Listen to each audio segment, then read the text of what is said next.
Hello, everyone, and welcome to the kickoff of MS Read-a-Thon. I'm so glad you could join us today from across Canada, from Vancouver to St. John's and everywhere in between. Thank you for being here from coast to coast. My name is Ainara Alleyne. I'm 12 years old, and I live in Hamilton, Ontario. I'm the creator of Ainara's Bookshelf, my Instagram account I started in 2020 to share my love of reading as well as diversity and representation in literature. On my account, I review books, interview authors, and read children's books. My mission is to spread diversity and representation in the media through books so all kids can see themselves and develop a love of reading. I am very proud to be your host of our MS Read-a-Thon kickoff and the launch of Bookworm Buddies, our new book club.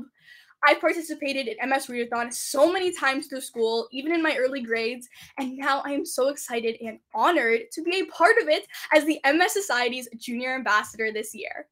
To get things underway today, I'd like to introduce you to our first special guest who is joining us from Victoria, BC, an award-winning author who has written more than 50 books. David Bouchard!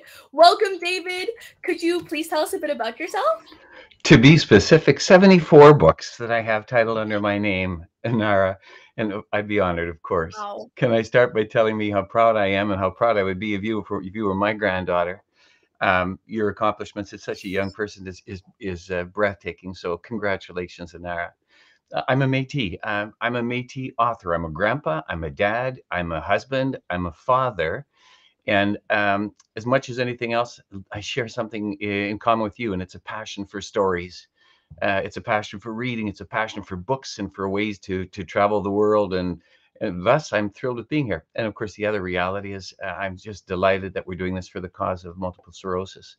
I have a real close friend who has MS, and I've watched him suffer constantly with it. And anything that we can do to make his world and the world of those suffering better, I'm just so proud to be part of. That's incredible. Well, I understand you would like to start us off today with something special. Oh, I sure do. I'm coming to you from Victoria, British Columbia, because I'm on the unceded land of the Lukwagan. I know the unceded means that these folks have never signed off treaty. It means that white people came onto the island and took their lands and sold it to other people and sold it around without ever asking the permission. And thus, whenever we do anything, we acknowledge the fact that not only are we on their lands, but they're unceded. This is where I am. I'm on the unceded lands of the Lukwagan. It means the Songhees and the Esquimalt people. And whenever I do anything at all, I tell them, I know I'm on your land, and I'll do whatever I can to, I guess, to acknowledge your rights and to give back. And thus, when I do my work, I try to do them in various languages. And I have books in 15 different languages, indigenous languages. It's not that I speak the languages; I get people to help me with them. And when I do that, I also try to recognize and make sure that everything I do is inclusive. And I'd like to, if you give me a moment, I'd like to start off with including all of those children from residential schools who should be with us today in body and as opposed to in body and soul. And I'd like to include them. And I sincerely believe from the depth of my heart that when I play my flute, when I play my native flute, and I invite them, I play my healing song and I say, I know you're there. And we're going to be talking stories and we're going to be talking books and reading. And I would love nothing more than be able to share this time with you. And as I play this song, it's to invite you to be part of this event with us.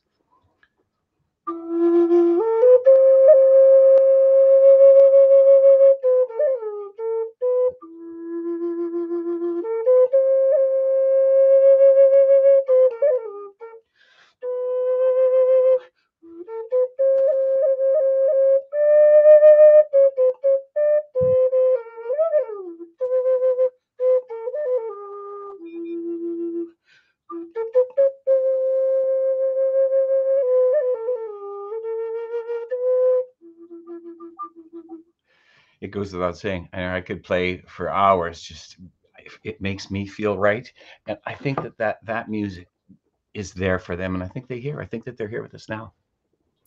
Thank you. That was so beautiful. I know, like you said earlier, something we have in common is our love of reading. So I want to know, why do you think it's so important for kids to read? Well, let's be real clear, and it shouldn't be so. And our children should be able to succeed. Kids should be able to succeed on the gifts that Creator has given them, whether a dancer or a singer or good with their hands, Lego, carpentry. But unfortunately, in our school systems, we haven't given them that choice. If you're going to succeed in school, Students, you have to read. I mean, that's the reality. The good part is that it's a wonderful thing when you get there, but you have to read, and it shouldn't be that way. Now, here's the other good piece of news. Anybody can read. Anyone can read. It's as simple as finding the right book, having somebody take you there, and the more you do it, the better you get. Maria Montessori said reading is easy as walking and talking, and it's true. Any one of you can read. Just find one book and then one more and one more, and it's that important. So if you're going to succeed in school, you have to be able to read. I'm sorry, I've tried to change things and I've been unable.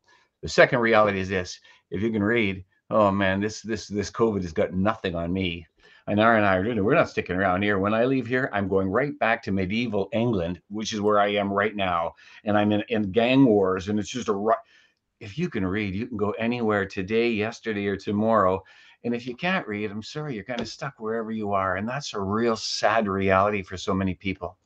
I know reading is not only a gift, it's an important gift. Yes, I agree with you 100%. I talk about that all the time on my Instagram. Reading is so fun. And like you said, the escape is incredible. And I've been escaping a lot recently. Where are you now? Right now, I'm in a world of gin and magic when Oh. time has stopped. It's incredible.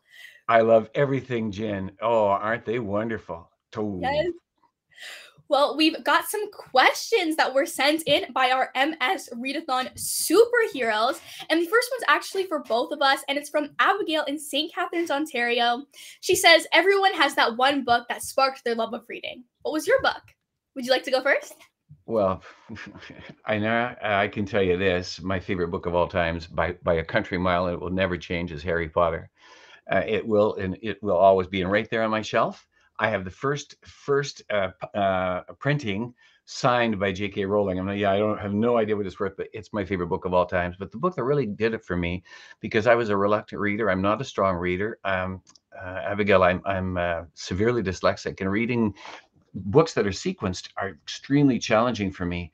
So I came out of school being an athlete, and I became a teacher, that phys ed and a French teacher, but reading was not my passion at the time.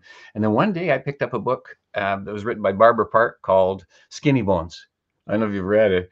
It's meant for about grade 4s, and I read it to grade 9s, a special ed class, and it was, whoa, that became the one that got me hooked. Skinny Bones by Barbara Park. If you haven't read it and read it aloud, and I promise you a belly laugh. Ainara, what about yours? Awesome. Well, for me, I guess when I was younger, that really, I guess, sparked my love of reading was the BFG and Matilda by Roald Dahl. I loved all of Roald Dahl's books so much. And then after, I guess you could say, a very long reading slump in my life when I wasn't reading, it was Percy Jackson by Riordan that got me back into reading. This book is incredible. Just the mythology, it had everything that I love. The mythology, the action, it was just for me, and it really got me back into reading. Well, right on both counts. Yes, I'm so glad we could answer your question, Abigail. And now, while we're talking about books, I want to talk about one of your books. I love your new one. Could you tell us about it? Well, of course I can. The reality is that a lot of the books that I write, I write to try to include as many people as I can. So I use a little rhythm and rhyme in my writing, so that if you're not a strong reader, you can read it, get involved. So the book that you're alluding to is called We Learn from the Sun. And we as Indigenous people, whether we're Métis, First Nation, or Inuit, believe in spirituality. And I sincerely believe in Mother Nature. I believe that the earth is my mother, and I believe that the sun is my grandfather. I sincerely believe that. So in that newest of books, this is it. And would you like me to read a couple of pages for you? Yes, please. I would love that. All right, here we are. Well, what I do for our viewers, for our readers rather, I always say, can I take you on a tour? Can I show you how important the medicine wheel is? And the first stop in the medicine wheel is always in the east, where the sun rises. And the animal that we associate with humility is the wolf, who walks into the pack with her head bowed in reverence. And Ainara, when we were born, we were all born humble. When I came out of my mother's room, I didn't come out and say, hey man, I'm going to rock this place. I came out of my mother's room and I said, wow, it's so beautiful. I was humble. And the second of the teachings is when I'm 25 years old. At that point in my life, I can stand up and say, I'm strong. I can do anything I want. And that's the time that we have to learn from the raven. And you know what I learned from the raven? I've got special gifts, and I have to use those gifts. I shouldn't build my life on money. I shouldn't build my life on my ego. I should build a life on the fact that there's only one of me, and Ainara, there's only one of you. And I say to every student out there, go and look in the mirror and say, I love you. You're the only one of you. And I'm so proud and pleased to be you.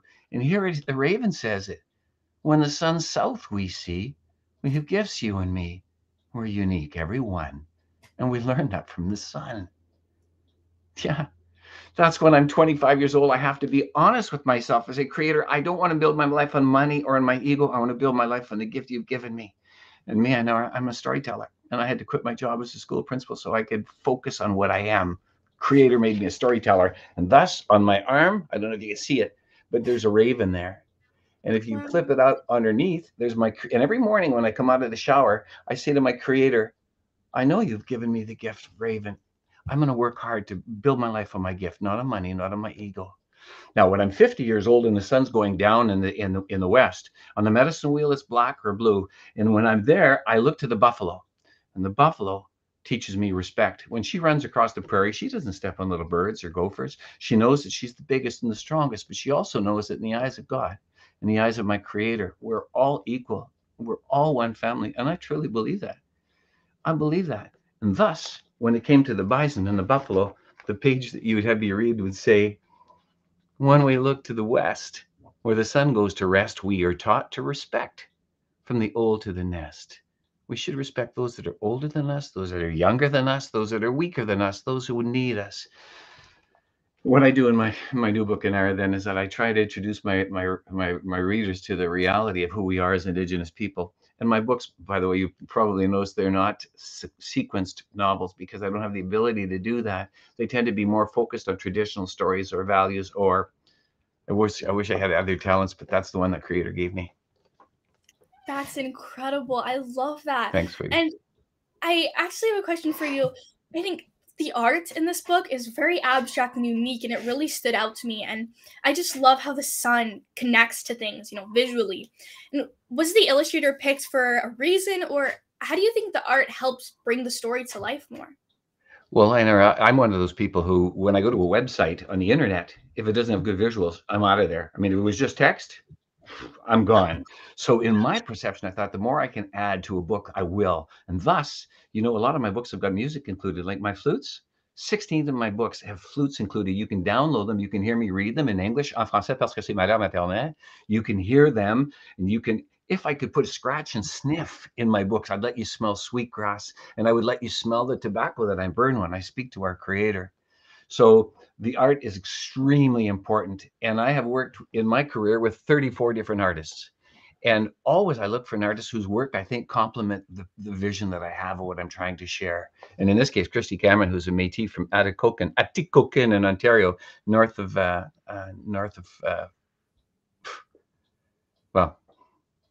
Fort Francis. I was south of Thunder Bay. She's a huge talent. I've done a few books with her. Awesome. That's incredible. Yeah. We actually have one more question for you from Armand, who is 6 and lives in North Vancouver. He wants to know how you get these incredible ideas for your books. Oh, I'm 6 years old or not. Can I be honest with you? I mean, more often than not, people, and I'll never make that mistake again. When I was a teacher and a principal, I used to sometimes make the mistake of treating young people with a little less respect than they deserved. You're a lot smarter than your age tells you to be, especially if you're a reader. So let me be honest with you. I believe in genetic memories and genetic direction. I believe that my grandmothers live in my DNA. Not only do I inherit the color of my hair and my eyes through them, but I inherit memories through my DNA. And it's something that we as a species drew on forever. And one day we stopped doing that. And I say to all Canadians, go to bed and close your eyes. They're there. Your grandmothers are there. And if you open your heart to them, they'll take you. And I mean this very sincerely. I go to bed at night and I say, come, I'm yours. Anything that you want, I'm here. Come on, come and get me. And I can wake up at 4 a.m. and I can write something about places I've never visited, people I've never met. I can write through my grandmothers. And I've written a book called Nokum is my teacher. My grandma's my teacher. And at the back of that book, I say, Grandma, I know every one of my ideas come from you. You're my inspiration. That's beautiful. Thank you so much for joining us today, David. It's been so incredible speaking with you. If Bye. you're not Thank you.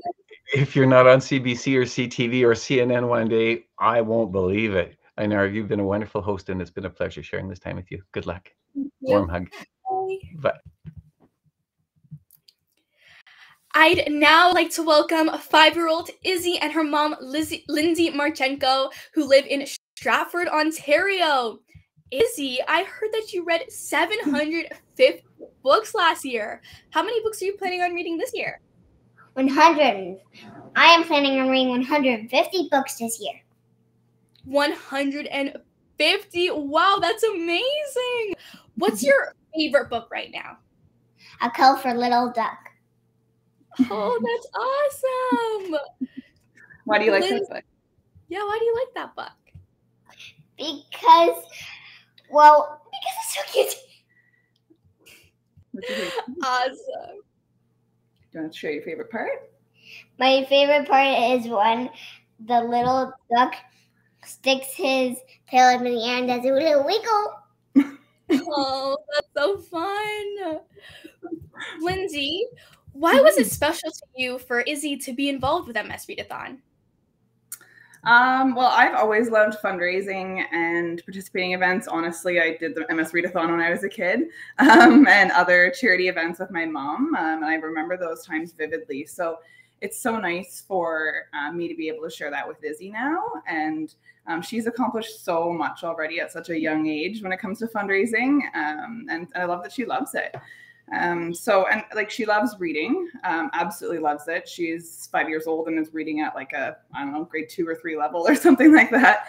So it's great that she can turn something that she's so passionate about into something that can make a difference. And it shows her too the importance of giving back to your community, which I think is important. And she always says, I like helping mummy is what she calls it.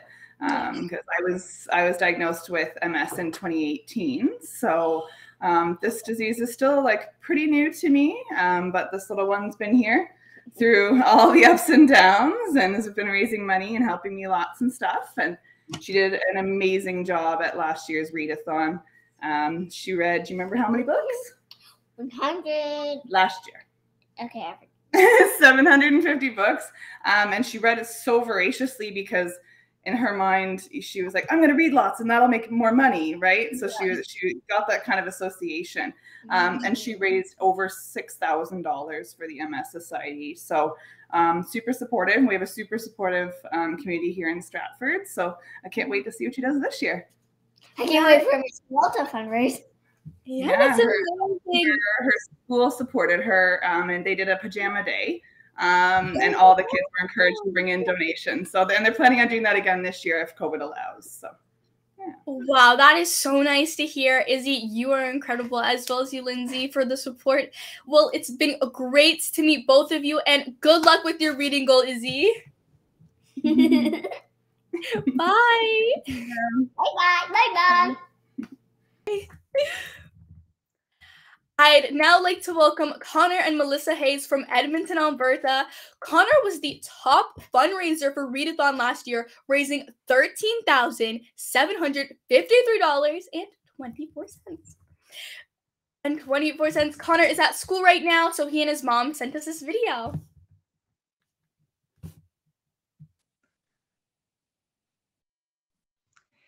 Thanks, Ainara. Connor and I are so happy to join you guys today. I've got a question, actually, that was sent in by Kate from Saskatoon. So I'm going to read it right now. Connor, she's wondering, what was the secret to you reading so many books and raising so much money in the MS Read-a-Thon? Were there any tricks that you did? No, there's no tricks. It's just how you do and how much time you want to do it for. Yeah. So what did you do last year? What I did last year, I just wanted to read how much I wanted to read every single day. You wanted to read every single day. We read a lot of books, didn't we? Yeah. Yeah. And how did you raise so much money? Over $13,000.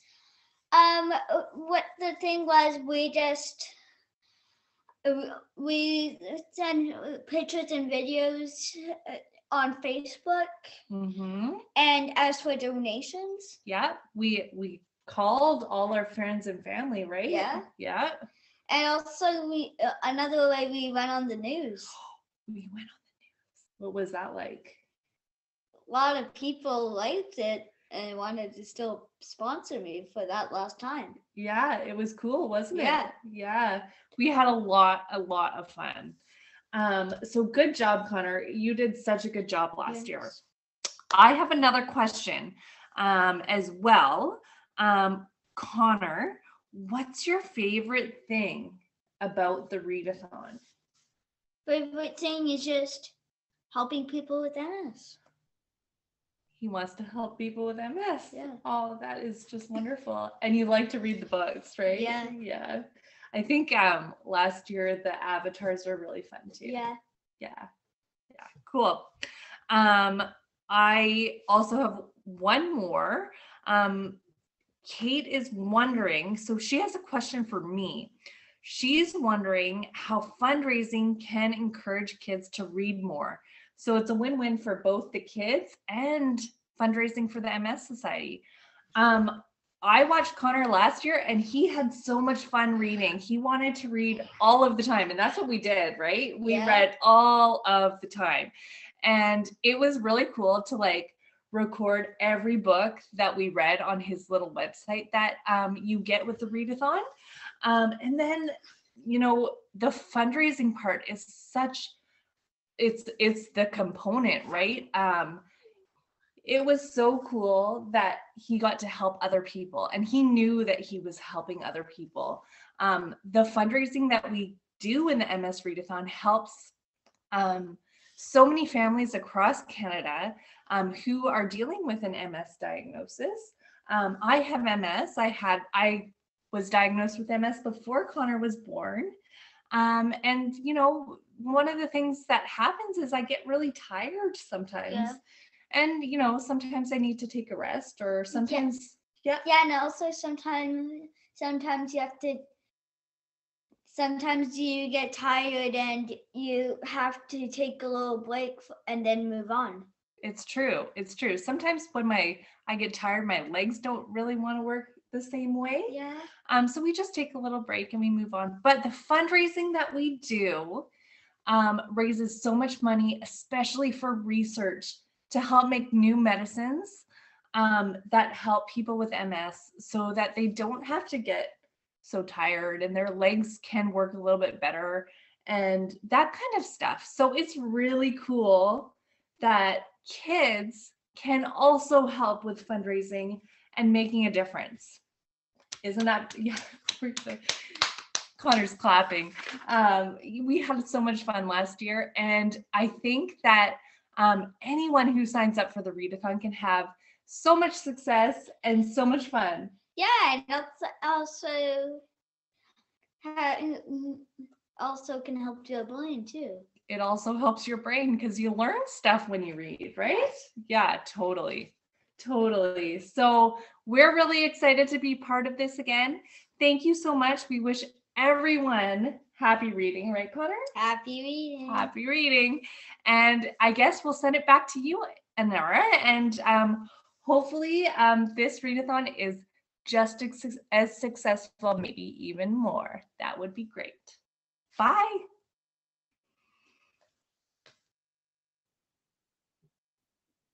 Thank you so much, Connor and Melissa.